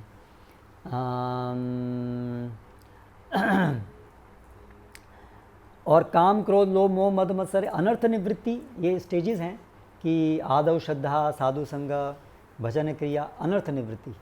और अनर्थ निवृत्ति बहुत लंबी चलती है, तो इसलिए अनर्थ निवृत्ति चलेगी, लेकिन अनर्थ निवृत्ति होनी चाहिए। अगर हम उसके लिए प्रयास नहीं कर रहे हैं अनर्थों को निकालने का, तो अनर्थ निकलेंगे कैसे अगर प्रयास ही नहीं कर रहे हैं। तो वो प्रयास कैसे करेंगे? पहले तो दिखने चाहिए कि अनर्थ हमारे अंदर ये सब हैं। अनर्थ कैसे दिखेंगे? साधुओं से सुनेंगे, भागवतम से सुनेंगे, तब पता चलेगा कि ये अनर्थ हैं। करेक्ट। फिर सुनेंगे और मेडिटेशन करेंगे। इसलिए प्रोसेस बताया गया है कि hearing, then contemplating and then applying in your life. श्रवणम, मननम, निधिध्यासनम, ये 3 स्टेप्स हैं। तो पहले श्रवण करना चाहिए, फिर कंटेम्पलेट करना चाहिए जो सुना है, और फिर उसको अप्लाई करना चाहिए। तो ऐसे करेंगे धीरे धीरे, so then we will overcome this. Hare Krishna. प्रभु जी, मैं थोड़े दिन पहले सुन रही थी वैष्णव से कैसे व्यवहार करना चाहिए, वैष्णव से हमें कैसे बातें करनी चाहिए, क्या बातें करनी चाहिए, क्या नहीं बातें करनी चाहिए, कैसे व्यवहार करना चाहिए। तो उसमें तो प्रभु जी मैंने सुना था कि पाप का प्रायश्चित होता है, लेकिन हमसे जो अपराध होते हैं उनका कोई प्रायश्चित नहीं है। तो अभी जाने अनजाने में अपराध तो प्रभु जी हो ही रहे हैं अभी, लेकिन अभी हम जैसे बोलते हैं, हम सुनते हैं मतलब कि पाप जानबूझ के पाप की करिए या फिर बिना जाने करते, लेकिन उसका पाप तो फल तो भुगतना ही पड़ता है। तो वैसे अपराध का तो बोला है कि उसका कोई प्रायश्चित ही नहीं है। इवन बहुत सी बातें हैं प्रभु जी, वो तो पता भी नहीं है कि मतलब सुनते हैं तब पता चलता है। तो इवन मैंने सुना था कि इवन वैष्णव कोई दिख गए हमें और हमने स्माइल नहीं दी, वो भी एक अपराध है। नॉट एग्जैक्टली स्माइल, अगर हृदय से हम प्रसन्न नहीं हुए। हाँ, तो हो सकता है you are giving smile, but अंदर से ये कौन आ गया ये। तो मैंने तो सुना था कि ऐसा हम लोग ने व्यवहार किया वैष्णव से, तो 12 साल तक जो हम लोग ने भक्ति की है वो सब पानी में चली जाएगी। तो समझ में नहीं आता है, मतलब अभी तो जानते हैं, वो ट्राई तो करते हैं, लेकिन कहीं ना कहीं अपराध तो प्रभु जी हो ही रहे हैं। Yes, okay. तो जो ये बात है कि अपराध का कोई प्रायश्चित नहीं होता है, उसका अर्थ ये है, प्रायश्चित जो है वो एक कर्म कांड की क्रिया है, एक रिचुअल, एक क्या बोलेंगे हिंदी में,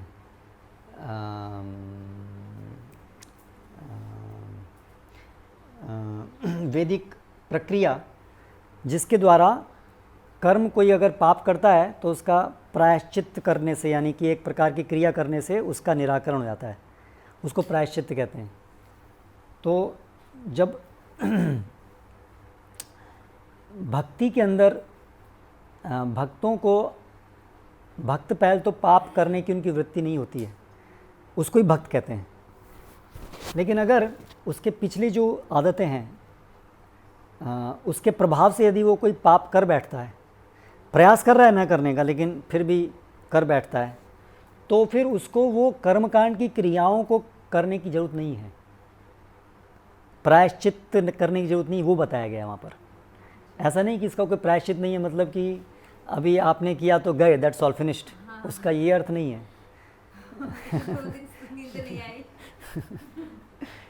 उसका अर्थ है कि कौन से स्टेज का, क्या तरीके का? कोई भी पाप हो, अगर अनजाने में, अगर आपसे विवशतापूर्वक हुआ है, ऐसा नहीं कि आपने उसको मतलब पाप करने की आपकी इच्छा ही है और फिर आप कर रहे हैं, फिर तो भक्ति नहीं है। पाप यानी सोच नहीं, कलयुग के अंदर पाप मतलब जो क्रिया के रूप में जो किया जाता है, जैसे हम मान लीजिए हमारे उसमें पार्लेंस में लें तो आपने 4 नियम में से कोई नियम भंग किया, चाय पिया, कुछ किया, तो पाप हुआ है ना। ये 4 नियम हैं, ये 4 पाप है ना बड़े।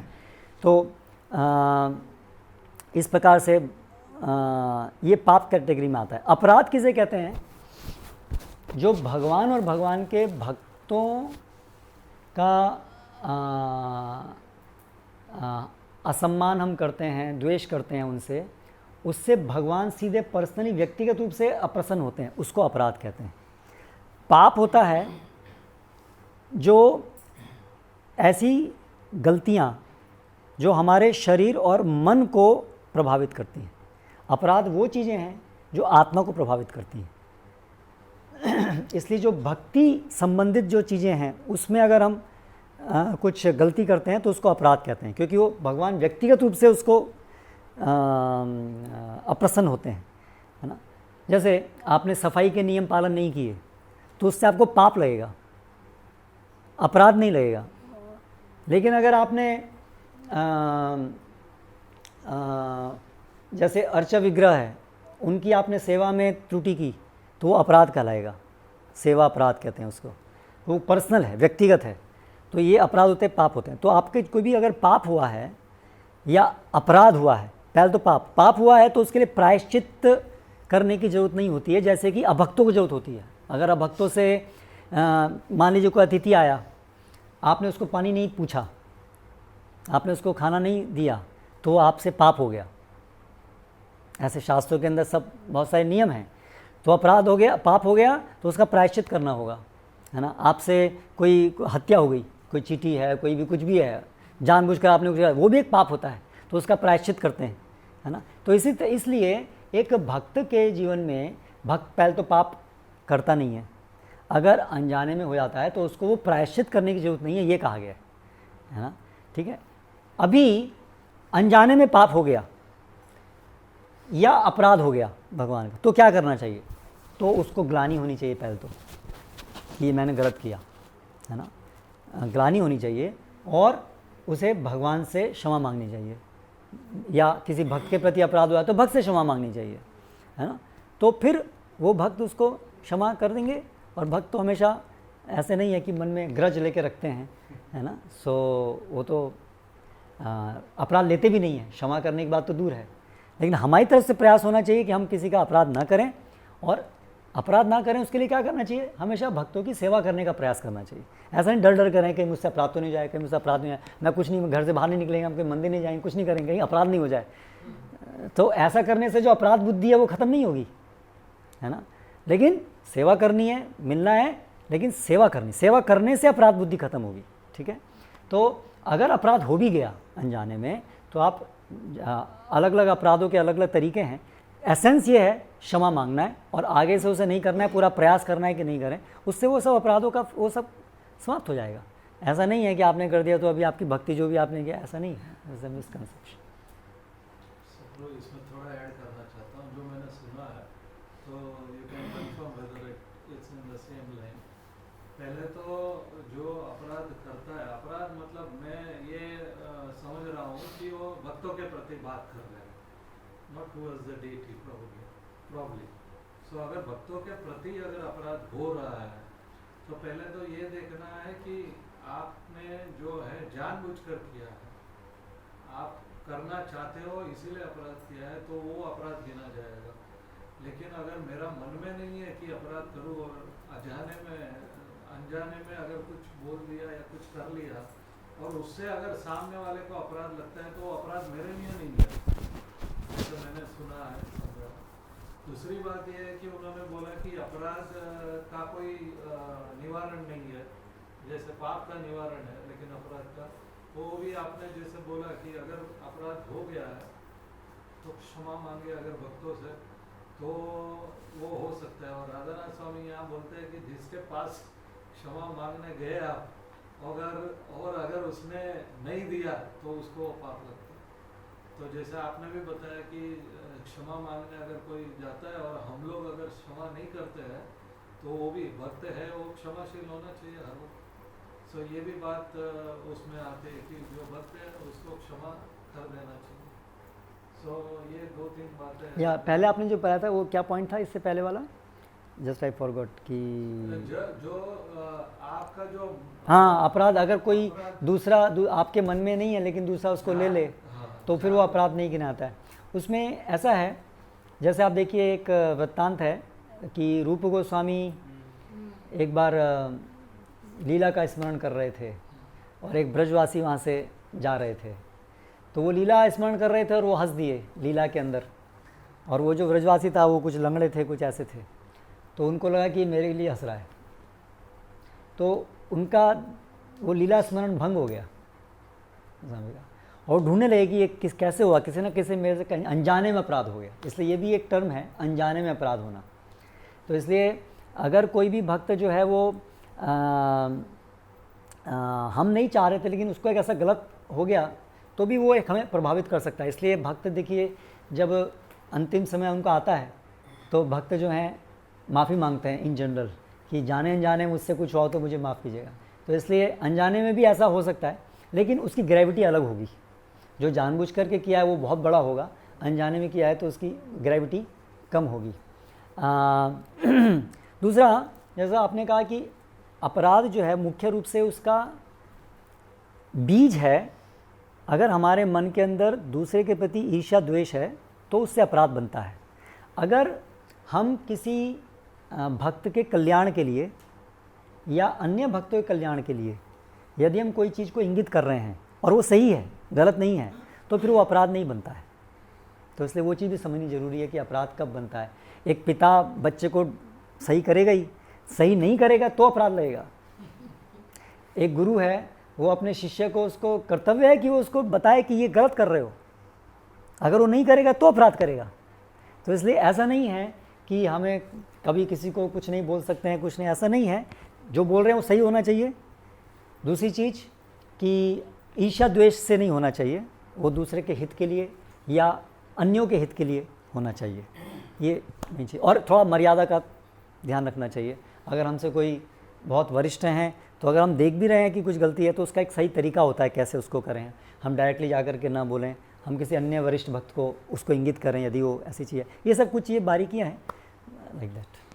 इसमें और एक बात, जैसे मेरा परिवार है, मेरी वाइफ है, मेरा कर्तव्य है कि उनको बताना क्या सही है क्या नहीं है।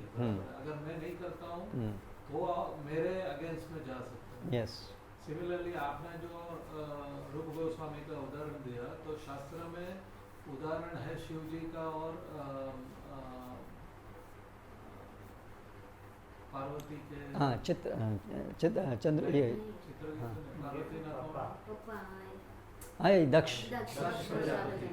तो दक्ष प्रजापति को लगा कि उनका अपराध हो गया, लेकिन शिव जी ने एक्चुअली अपराध नहीं किया, तो हो गई उनसे भूल, जो भी है वो अपराध नहीं गिना गया हो। तो ये भी हो सकता है क्योंकि शिव जी का जो मन था उसमें उनका अपराध करना नहीं था उनका। हाँ, नहीं, इसमें तो क्या हुआ था कि दक्ष प्रजापति तो खुद ईर्ष्यावश उनको, उन्होंने अपराध ले लिया, उन्होंने लगा कि मेरा अपराध कर दिया। हाँ, वो तो उनका अपराध मतलब वो तो पूरा उल्टा ही था। वहाँ तो खुद दक्ष प्रजापति इस उनकी महानता को नहीं समझे, उनके वो लीन है चिंतन में, उसको नहीं समझे और इस तरह से उन्होंने, इसलिए अगर तो वो भी है कि यदि हम किसी भक्त के विषय में गलत सोच लें कि उसने मेरा, एक्चुअली भक्त का गुण होता है कभी वो किसी को नहीं सोचता है कि इसने मेरा अपराध किया। दोनों तरफ से अलग अलग तरह सोचना है। हमारे परिप्रेक्ष्य सोचना है कि हमारा कभी किसी से अपराध नहीं हो जाए, और दूसरों के परिप्रेक्ष्य में हमें सोचना है कि मेरा अपराध कोई कभी कैसे कर सकता है, मैं हुई क्या कोई मेरा कोई अपराध कर सकता है। So it's a different outlook on each other. या सो अल्टीमेटली अगर हमारे मन में नहीं है तो normally it will not be an अपराध। अगर कोई गलत उसको मान भी रहा है तो भी इट विल बी ए, अगर कोई गलत तरीके से मान रहा है, जैसे दक्ष प्रजापति थे, सो ही वॉज रॉन्गली सिचुएटेड, वो तो ईर्ष्या द्वेष में ग्रस्त थे, तो फिर वो तो उल्टा उन्हीं को अपराध लगा, उन्हीं को, not like, because ultimate factor है किसी के मन में ईर्ष्या द्वेष है कि नहीं। That is the most important factor to determine कि अपराध हुआ कि नहीं हुआ।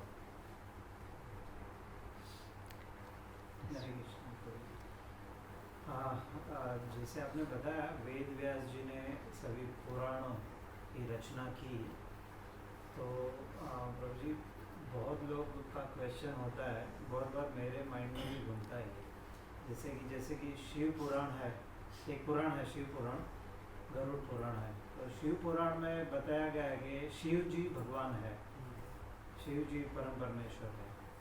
तो वेद व्यास जी ने लिखा है तो वो सत्य ही है, ठीक है। तो ये बात को हम कैसे समझ सकते हैं प्रभु जी? मतलब श्रीमद् भागवतम में कृष्ण भगवान को, विष्णु जी को सुप्रीम पर्सनालिटी बताया गया, तो इसको कैसे समझेगा?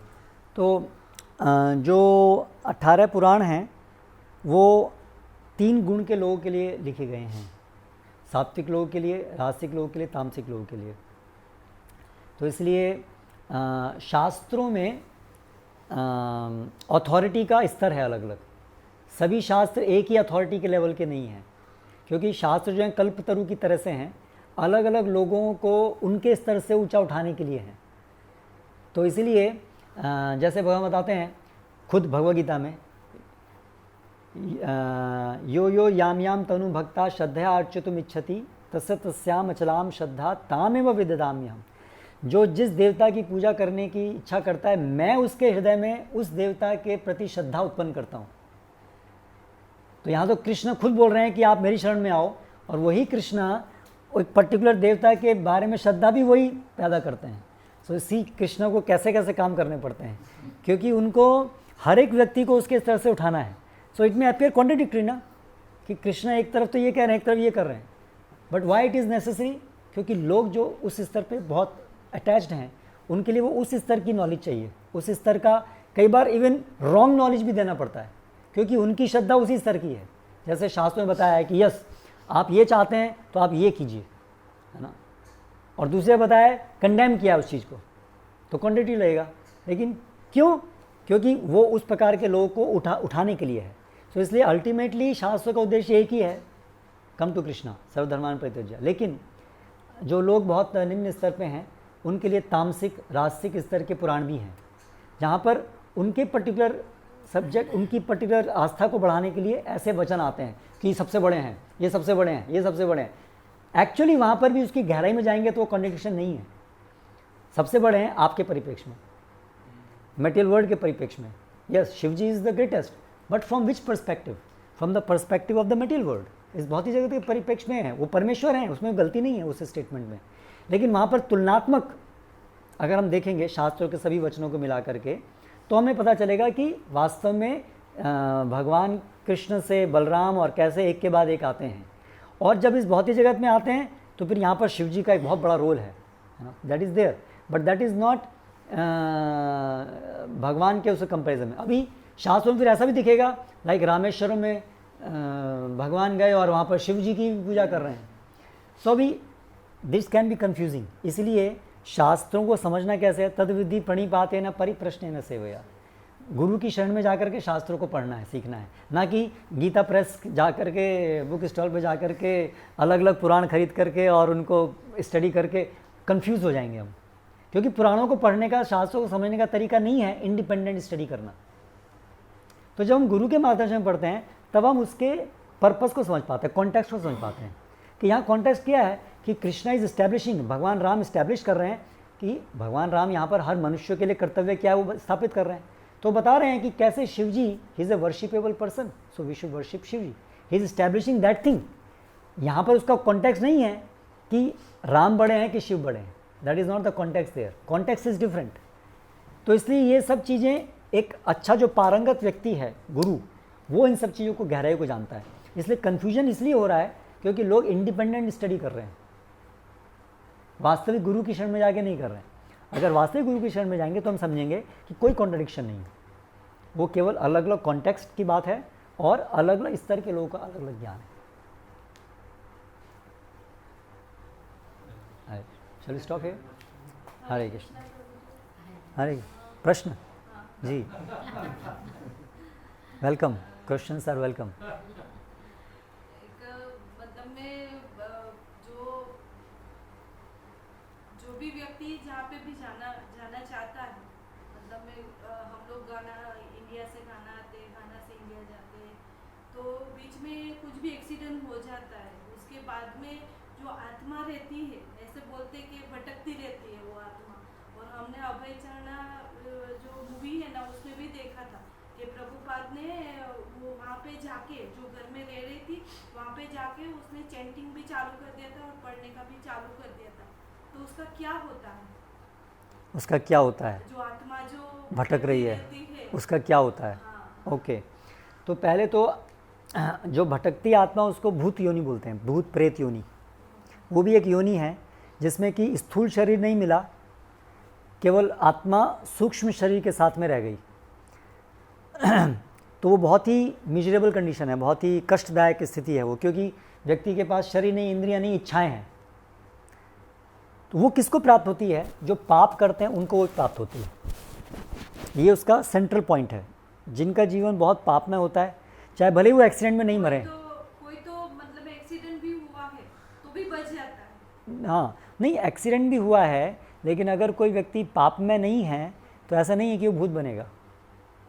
और अगर कोई आदमी बहुत पाप में है, अगर वो एक्सीडेंट में नहीं मरा है तो भी वो भूत बन सकता है। तो ऐसा कोई नहीं है कि जस्ट एक्सीडेंट में मरने से कोई भूत बनता है। सेंट्रल पॉइंट इज पाप करने से वो योनि प्राप्त होती है, पाप में जीवन जीने से। Like Tamal Krishna Goswami, he left the body in an accident. That doesn't mean कि he whole life was dedicated to serve Prabhupada and Krishna. So there is no question कि he will get that. So इसलिए वो ultimate नहीं है accident. That is not the ultimate. हाँ, accidental death also, accident में किसी का मरना वो एक शुभ नहीं है, that's there. लेकिन बाकी चीज़ देखनी पड़ेगी उसके जीवन की, और क्या है उसके और बहुत सारे कारण हो सकते हैं, है ना। इसे सेंट्रल पॉइंट ये है पहला। दूसरा, अगर किसी को ऐसी योनि प्राप्त हो भी जाती है अगर, तो शास्त्रों में इसलिए पिंडदान प्रक्रिया है, श्राद्ध की प्रक्रिया है। उसका मुख्य कारण यही है कि अगर हमारे पूर्वज कोई भी पाप करने के कारण ऐसी योनि में चले गए हैं तो उनको एक योनि प्राप्त हो सके, उनको एक शरीर प्राप्त हो सके, इसके लिए पिंडदान किया जाता है। इसलिए सब लोगों को पिंडदान करना जरूरी है। जो भक्त होते हैं, जिन्होंने अपना जीवन भगवान की सेवा में समर्पित किया है, वो अपने पूर्वजों का उद्धार करते हैं अपनी भक्ति के द्वारा। वो अन्य जो भक्त होते हैं वो तो पिंडदान करते हैं कि इनको कोई शरीर मिल जाए, कम से कम नरक से निकल जाए। लेकिन भक्त जो हैं वो क्या चाहते हैं कि सभी लोग भक्त बने, न कि केवल एक शरीर प्राप्त करें। तो इसलिए भक्तों का जो श्राद्ध होता है वो अलग चेतना में होता है ना। तो वो अपने पूर्वजों को, सभी को भगवान की भक्ति मिल सके, इसलिए भगवान का प्रसाद देते हैं। तो ये अंतर है। लेकिन उस योनि से निकलने का हमारे लिए एक भक्तों के जीवन में क्या है, हम भगवान की सेवा करते रहें, तो उससे जो भी हमारे से संबंधित हैं वो सब लोग, उनका उद्धार ऑटोमेटिकली होगा। इसलिए हमें एक ही काम करना है, हमें दृढ़ता से भगवान की सेवा में रत रहना है। हरे कृष्ण। इसके बारे में धुंधकारी के बारे में बोला है ना, धुंधकारी जो श्रीमद् भागवत में या महात्म्य में, या सो दैट्स द पॉइंट। अगर हम if we are rendering devotion service, so ultimately जो भी कुछ अगर एक भक्त के जीवन में शुभ अशुभ जो भी है भगवान की इच्छा से होता है, कर्म के फल से नहीं होता है।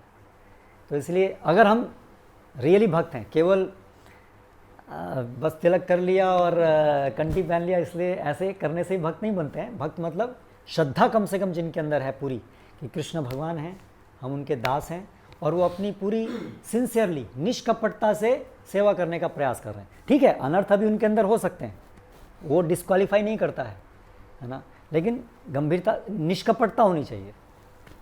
सो then we will be protected.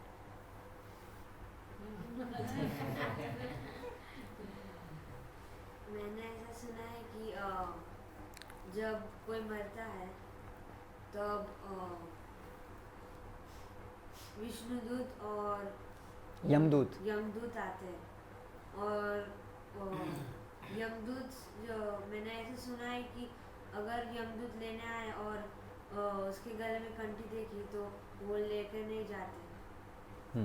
तो क्या होगा कि अगर उस इंसान ने कंठी पहनी पर उसने बहुत सारा पाप किया है, तो अगर वो ले जाएगी या? ओके, तो देखिए भगवान को चीट नहीं कर सकते हैं, पहले तो ये समझना है। बस कंठी पहन लो, फिर कुछ भी करते रहो।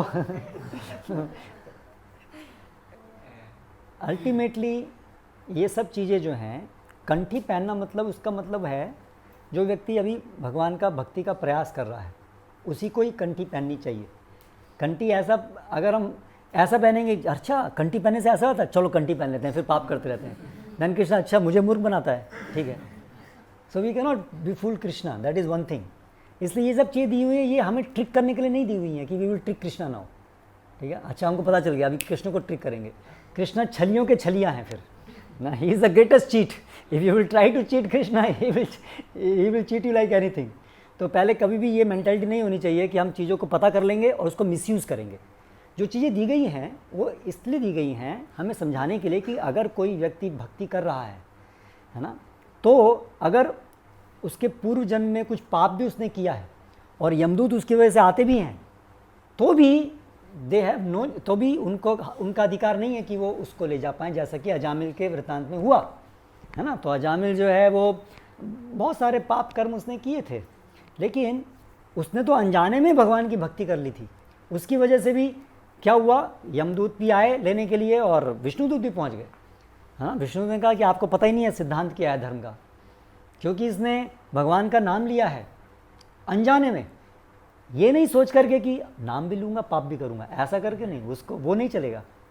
अनजाने में उसने लिया, तो उस अनजाने में नाम लेने से भी इतना प्रभाव हो गया कि यमदूत के हाथ से वो निकल गया, वो यमराज यमलोक नहीं जाएगा, उसको दोबारा मौका मिला भक्ति करने का, ठीक है। फिर भक्ति की और फिर इसको मिला। सो अगर हम इस प्रकार से, अगर हमारे पूर्व जन्म में कुछ पाप हुआ है लेकिन अभी हम अच्छे से भक्ति करने का प्रयास कर रहे हैं, तो फिर हम यमदूत नहीं आएंगे, नहीं आ सकते हैं, ठीक है। That is the point. लेकिन जानबूझ के नहीं करना है। हाँ,